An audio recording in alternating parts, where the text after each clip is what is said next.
সেনাবাহিনী যখন তোমাদের পক্ষে দাঁড়ায় তখন হয়ে যায় সেনাবাহিনী দেশপ্রেমিক, কিন্তু যখন তোমাদের কিছু কর্মকাণ্ড মব ভায়োলেন্সের বিরুদ্ধে দেশের শান্তি শৃঙ্খলা রক্ষা করার ক্ষেত্রে যখন সেনাবাহিনী তোমাদের বিরুদ্ধে দাঁড়ায় তখন তোমরা বলো সেনাবাহিনী অমুকের দোষর তমুকের দোষর।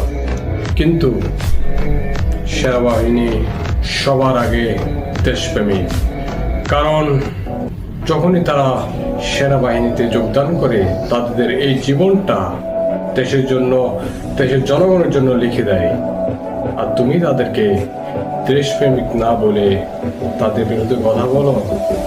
সামনে থেকে মৃত্যু কি জিনিস সেটা হয়তো তুমি জানো না, যেটা তারা জানে।